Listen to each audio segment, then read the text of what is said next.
Hello. I can't promise uplifting, but I can promise honest, that's for sure. So really I'm going to tell a story tonight, that's all this is. And it's a story about founding a business and growing it, having some success and also seeing it nearly implode. And then the story of what we're doing right now to try and change things. So I feel really nervous, but not because I mind public speaking, but just because I'm going to be quite candid tonight. So we'll see how this goes. So my story starts 14 years ago in the first and only job that I had after I finished university. And a particular morning, having worked late nights as a web developer for this company for quite some weeks, but actually enjoying it and feeling quite engaged. The work was great. I was doing stuff that was using my brain for a change, and it was okay. But after a particularly late night, I was in the kitchen in the office at 9:30 in the morning, eating a bowl of crunchy nut cornflakes. And one of the directors of the company walked in and he looked at me, he looked at the bowl of crunchy nut cornflakes and looked at his watch and said, "You know, Tom, it's 9:30 in the morning now. Don't you think you really should be at your desk by now?" And I just thought, oh my God, is this what work is going to be like? You know, I was 22 years old. I thought I've got a lot of years ahead of me of this. So I took the bowl of crunchy nut cornflakes and I threw it in the director's face and walked out of the office. Or that's kind of what I wish I did. And you can probably imagine what I actually did, which was say, "Oh, I'm really sorry," and just kind of shuffled back to my desk, defeated, absolutely defeated. But that was my spark to think, I'm going to start something myself. I don't know what exactly I'm going to do, but it's got to be better than this. And I think you can tell a lot about a startup by trying to pinpoint the precise moment that the initiative started. And it's not the moment that you have an idea, because we all have conversations in pubs about what we might do. But there's a moment when you take a real risk, something actually tangible that takes your initiative out of ideas and starts to make it real. And for me, that moment came on a phone call to the guy who eventually became the first client of our business. I was doing work for him in my spare time. And I said to him, "I really want to quit my job. I want to go it alone. I don't know exactly what's going to happen, but it's got to be better than working for someone else. If I quit my job, will you give me 3 days a week of work at £150 a day? That will get me started. And then from there, I can figure out with the other 2 days how to turn this into a business." And the client said yes, and that was the initiative started. But the reason I pinpoint this precise moment is that when you take a risk to get an initiative started, it's always an expression of a need that you're experiencing. So a need that you feel strongly. And so in my case, it was really clear that the need I had that started the whole thing was one of freedom and to have agency in the world, just the ability to have autonomy and to do my own thing. And that has been the defining theme of the company ever since. But the confession that I have to make is I spent over 10 years in the business without actually really recognizing consciously that that's what the point of it all actually was. And so I'll tell you what transpired from here, and maybe you can keep in mind that what it should have been about was freedom, and see how I got on. So I started the company, and we were a web design agency originally. And very early on, I teamed up with my business partner, Will McInnes, who was an absolutely incredible business partner. And really, the two of us set off on this journey together to build a company. I gave him half the shares in the limited company that I'd already set up. We didn't really know where we were going, but thought two of us is better than one of us. And so we began, and we started to build websites for small businesses around town. And a really key moment for us came when Will found an article on Inc. magazine, which those of you who are entrepreneurs here, I'm sure, read from time to time. And emblazoned on this printout of this article were the words, "Fucking amazing, read this." And if anyone knows Will, he's a very sweary man, but a lovely man. And so I read this article, and it was about running organizations democratically, about letting go of control.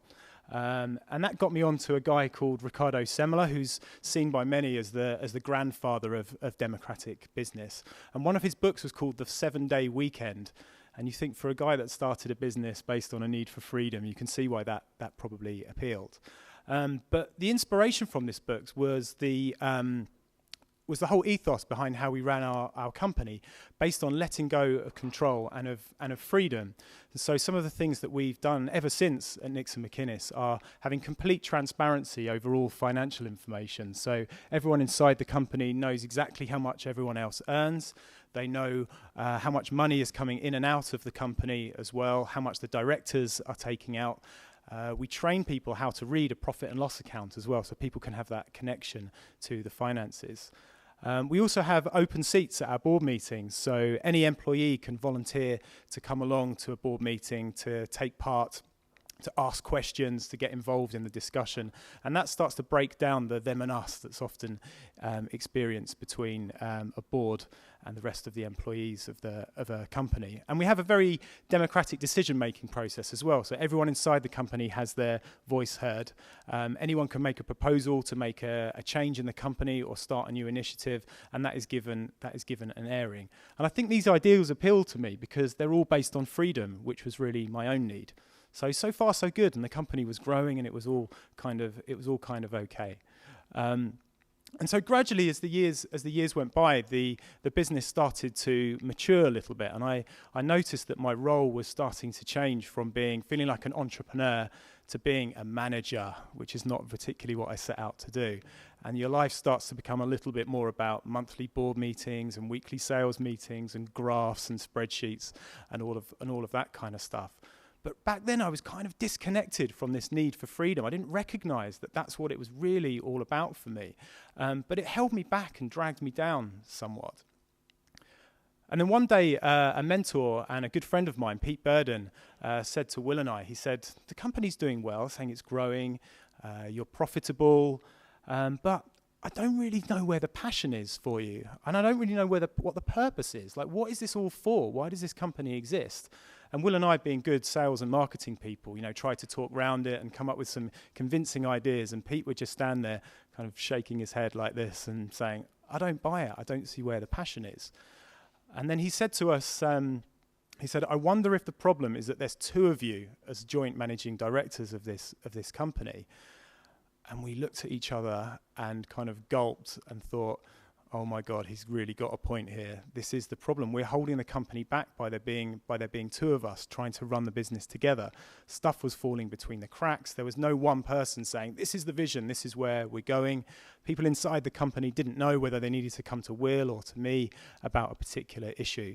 And so we spent weeks trying to figure out how to resolve it, because Will and I were a bit like kind of competitive brothers. Neither of us wanted to be number two to the other one being the number one. And I didn't actually want to be number one with Will as the number two. It would just really disturb the balance of power.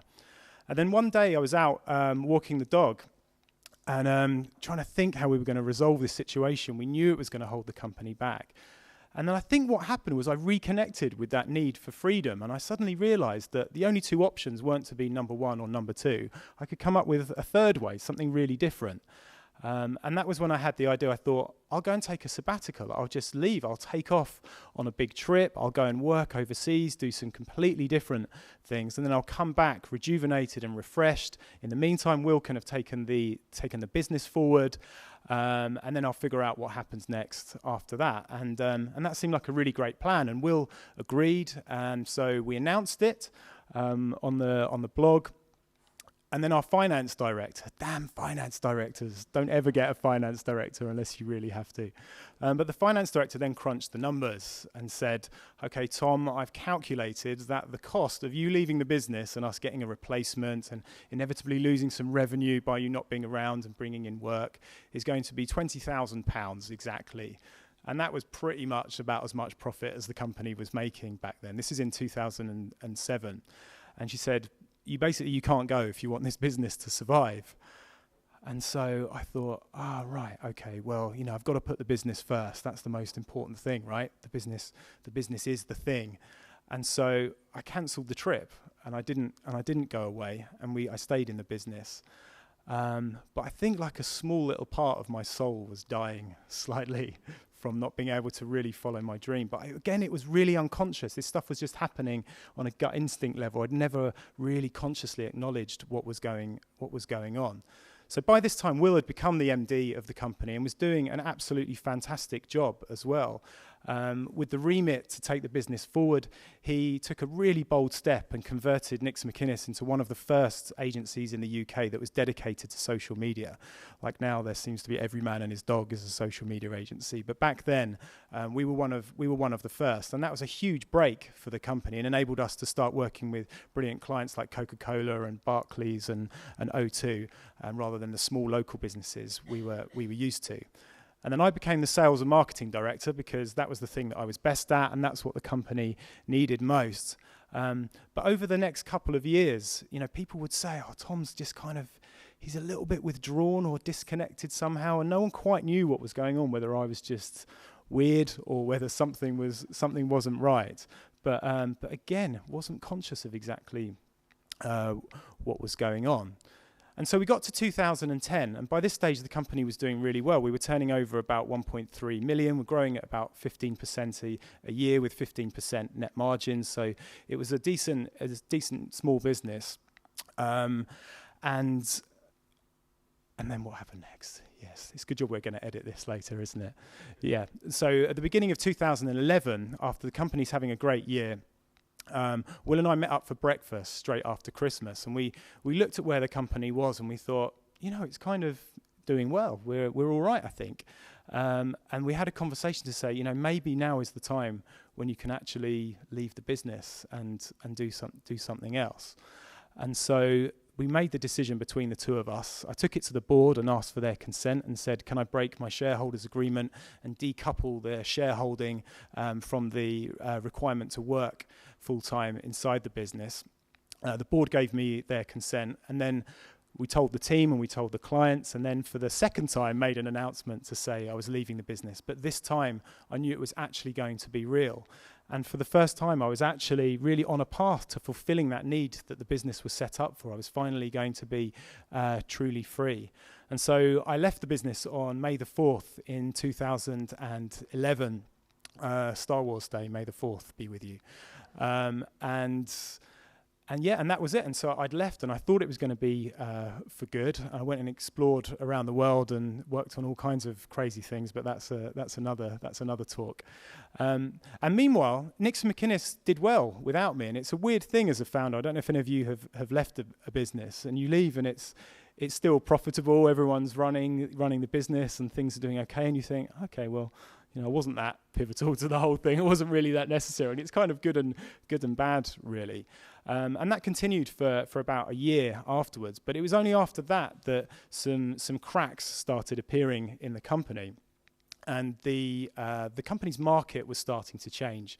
The market for social media strategy, which had been our bread and butter business, lots of big companies by this stage had already sorted out what they were doing around social media. They didn't need an external company to do that. The company had decided we didn't really want to do very tactical campaign kind of work, but we hadn't really built up a big enough business doing other types of strategic work. And I guess around this time as well, the company just seemed to be sort of running out of momentum a little bit, almost sort of stagnating at some level. And for the first time in the company's history, good people started to leave as well. And for years, we were able to say no one has ever left NixonMcInnes to join a competitor. And that actually started to happen. And Will, as well, by this point, was starting to think, yeah, maybe this isn't the place for me as well anymore. So things were a little bit tougher at NixonMcInnes. And so during the summer of last year, while I was working here, in fact, I reconnected with my entrepreneurial mojo again. I'd quite enjoyed a year back after traveling, bimbling around, working on really fun projects like here at the FuseBox. But I was starting to think, maybe I'll start some kind of new business. And this is when I reconnected with a guy called Charlie Davis, who's a really good friend of mine now, who I hadn't seen for some time. And it was Charlie that introduced me to the idea that I started this story with. The idea that if you look at the first moment the company, someone takes a risk to start the initiative that becomes the company, that you can learn a lot about what it was really all about. And so Charlie helped me wind back the clock to that moment, to that phone call when I took the first step that started it, and to that need for freedom. And Charlie said to me, I think that's what this company has been about right since day one. It's been about this need for freedom and agency. And as soon as he told me that, I can only describe the feeling as being a bit like the end of a detective novel when Columbo or Poirot solves the case, figures out what happens, and you get the flashbacks to all of the things that have happened, all of the successes and the tension and the difficulties of my own journey, but also the ups and downs that the company's had. And it suddenly all fell into place that this is what the company was actually really all about and had been all along, but it had become disconnected from.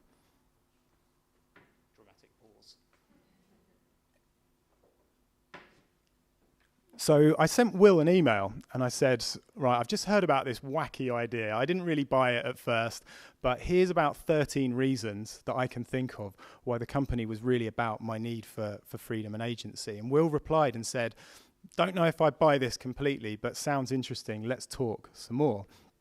And I was kind of scared of opening up a Pandora's box, you know, because Will had been running the business himself for some time. I thought, oh my God, what's going to happen if we get down to the real detail of what's really going on here?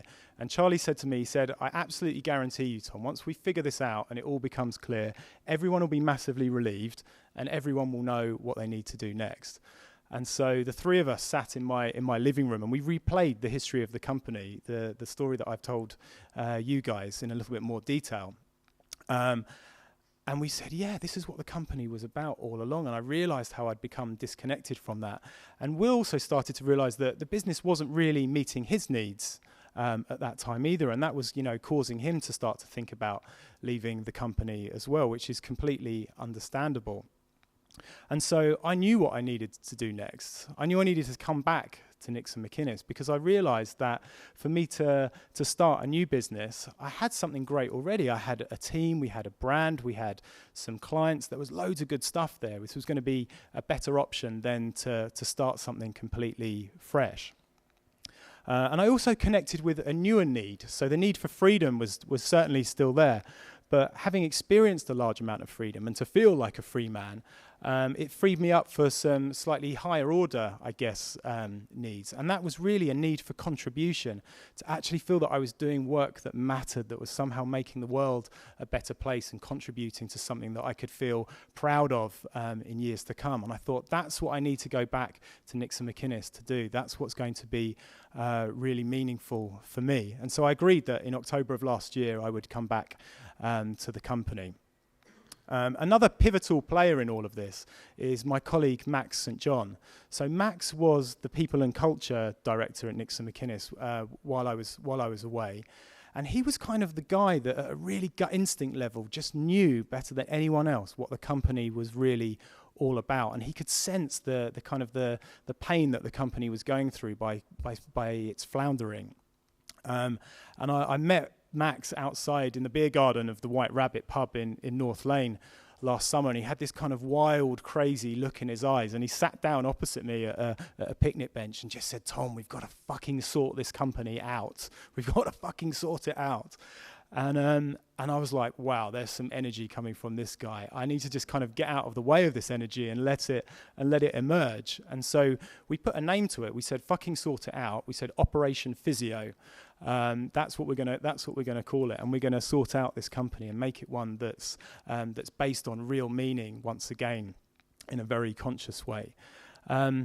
So in September, the company had a full company meeting. So by this time, the board of the company had developed quite a few tensions and had actually been disbanded and replaced by a full company circle, which was a really good gesture towards democracy, having everyone's voice heard, but probably not a really efficient way to run a company because it's impossible to have everyone having a say in everything. But we had the full company meeting, and it was quite an epic day because at that meeting, Will took the phone call to say that he'd been offered and had accepted another job. So this was the MD of the company, been there for 11 years, was going to be leaving and moving to New York, where he is now, 4 weeks later. And we said, right, this company needs a new leader. Who's going to step up? And I was like, not me. I'm happy to be the founder, but I thought, I'm not the MD here. And there was one person who really needed to be the managing director of the company, and that was Max. It was really just following where that energy was coming from, because Max had that need for contribution as well and wanted to do something a little bit that made a contribution to the world. And so things were changing really radically. There was quite a lot of shock, as you can imagine, in the company. Things were changing rapidly. And the finances of the company right then were looking terrible as well. I can tell you that we were losing up to 40 grand every single month because there just simply wasn't enough work. And it was a real travesty because the team were fantastic and we were doing absolutely brilliant work, but there just wasn't enough of it because the market had changed. We didn't have a clear enough position in it. And I don't know if anyone's been in a company that's hemorrhaging money, but you know that you're staring down a runway and at some point is the end of it. And if you don't take off again, that is it. That's going to be the end after 12 or so years. So we had to make some changes really urgently. So we knew we needed sales, so we needed marketing and we needed sales. But we also had to hold the company together. And that was Max's number one job. And so one of the first things that he did as managing director is take the whole company away for 2 days where we spent time together, worked on a bunch of stuff, on new ideas. But the most powerful thing that Max did is get the company to articulate its values. And it can sound like airy-fairy, sort of hippie stuff, having your values, but it's absolutely essential to giving a company a shared language about how people behave and how we hold ourselves in order to meet our needs. And so Max ran some sessions and got the people on the team to share stories of when the company had been at its best. And that led us to articulating the 4 values of the company, which is fulfillment, openness, autonomy, and abundance. And so we started to bring the team back together again. It was still a really confusing, difficult time, but we began to ramp up our marketing. And then it got to March of this year, and there was a real kind of felt sense of progress. That it felt like the energy was back in the company again. There was a sense of direction and that we were going somewhere again. But the cash flow was still looking terrible, and we were just looking at that point thinking, are we going to have to just radically restructure the company and just start again from a much lower level? And it was just such an awful thought to have to go through that. The thought of great people who'd stuck with the company throughout difficult times, potentially losing their jobs. And then in March, something really incredible happened. Our sales target for new business was about £100,000 a month, and that was roughly what we needed to bring in to keep the company stable and make a profit. We hadn't been hitting it at all. We're nowhere close, and that was why we were losing money. And then suddenly in March, just about every project we went for came in. It was actually quite extraordinary within a matter of a few weeks. So the target was around 100 grand. I think we closed 361,000 in a single month. It was by far the largest month of sales that the company had, and it literally came in right at the moment when it had to before we did something, had to do something really radical. And there were probably 100 things that contributed to that happening, and I'm sure luck is at least 80 of those things. And it was sales and marketing. But for me, the most important thing was that the company and the team were held together by a renewed sense of what the company was all about. This need for freedom and agency that was timeless, that was what it had been about from the start. And the fact that we had a new mission now based on this idea of contribution to build a company whose purpose was to create more meaning in business. And so really that's where we are today. The company is back on its feet again. And it's and it really feels really early to start to say, hey, everything's great, and there aren't champagne corks popping in our office, and we've got a lot of work to do. But I guess my message is that if you can connect a business to what's really meaningful for you, to your truest needs as a human being, then that's the thing that's going to lead you towards success. So I'll leave you with just some of the lessons that I learned on the way. So the first is that it's really not about the idea. So many businesses get hung up on the idea and in the customer. And you read the Lean Startup and it says it's all about focusing everything on the customer. But actually, before you can do that, you have to focus on yourself and why you're even doing this in the first place. Why do you even care about a customer and what's going on for them? So try and figure out what's meaningful for you, what your need is. And those of you that have started businesses already, see if you can wind back the clock and identify that moment where you took the first risk and ask yourself, what need was I expressing by taking that risk? Because that will give you a clue about what the business is really all about for you. Secondly, it's not just about you. So this has been a founder's story, but actually it's about a group of people, really. And a business is a place where there are all kinds of people with all kinds of needs. And so trying to create an environment where everyone can articulate their needs and talk about what's going on for them. And it's something that we do regularly now at NixonMcInnes, ask people what their needs are. And if you can create the conditions where people can have their needs met, then that's going to get the most out of them. And then finally, to do this stuff regularly, to keep checking in with your needs. So I wish I'd known this 14 years ago when we started the company, that that's what I needed to do, was to understand that it was all about freedom and agency, and to try and make sure that I allowed myself to have that need met throughout the journey. And if I'd done that, it probably would have been a much faster story than this one. So that's my story, and it is just that. It is just a story, and I'm sure if you asked others involved, they would have their version of the story as well. But that's all any business is, actually. It's just a story. The only thing that's real is us all as human beings and the needs and the feelings that we have. And so if we focus on that, that's going to be the key to us creating meaningful, inspiring work for the rest of our lives. Thank you.